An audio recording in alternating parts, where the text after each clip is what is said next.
y'Imana, ariko kuko wageze mu nzu y'Imana hari akantu ngiye kukubwira ukore, hanyuma nyine uraba witunganyirijemo, ugiye gukura icyubahiro cy'Imana hasi.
Yesu ahabwe icyubahiro.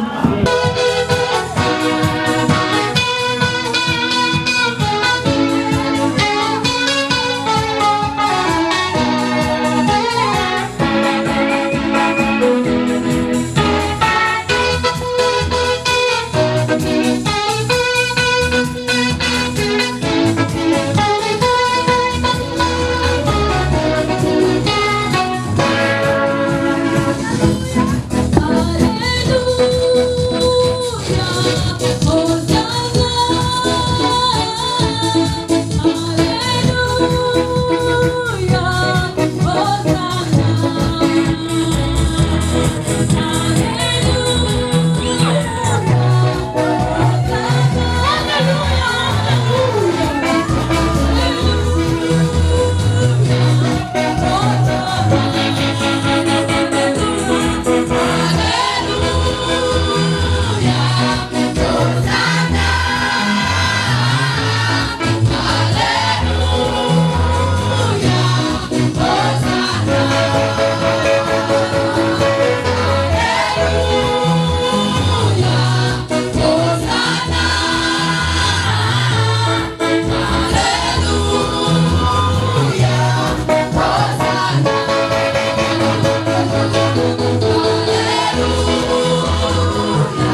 nibwo buhamya bwawe ejo. Intambara urwana none nibwo buhamya bwawe ejo. Irakuzi kwako n'uyukanguka ukicara ku gitanda cyawe, mubitse umutwe mu biganza, urira cyane rwose ushavuye. Ntayende ni Yesu ufite ibanga ry'ubuzima, cyutekereza Yesu. Ibyo unyuramo biruhije nshuti, n'iby'igihe bitoya ntibihoraho. Ntibigatume muteshuka ureka Imana, Imana idahemuka tuyizera. Yasezeranye Mana tugushize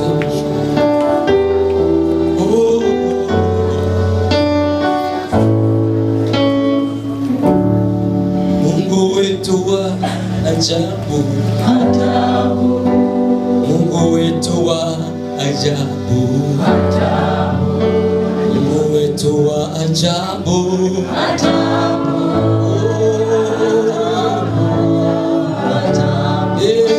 Mungu wetu wa ajabu, haleluya, ajabu, Mungu wetu wa ajabu. Twese nibiganza hejuru gato. Mungu wetu wa ajabu, Mungu wetu wa ajabu, Mungu wetu wa ajabu,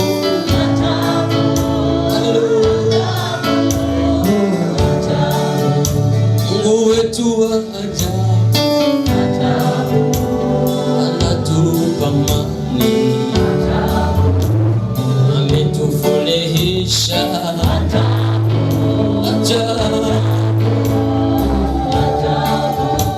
Mungu wetu wa ajabu,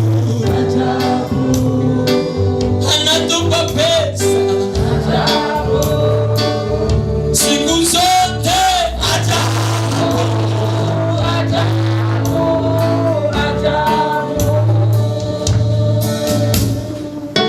Reka dukomere Imana amashyi menshi cyane.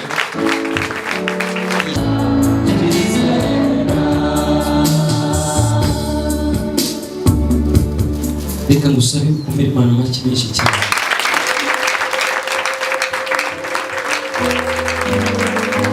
Reka kandi nk'iki ugira ijambo wongorera Imana mu ijwi rituje cyane. Ubwira Imana uyongorere, bwira ati sheri ndagukunda Mana yanjye. Tibwira akajambo keza, gitera umutima mwiza uri bikore ku mutima, umugore gakora ku buzima bwawe. Kibwira ati Mana ndagukunda, kibwira ati Mana ndakubasha umugoroba. Gira nakore gisoni Imana mwana baterani, gira ijambo kabiriza Imana mwana baterani.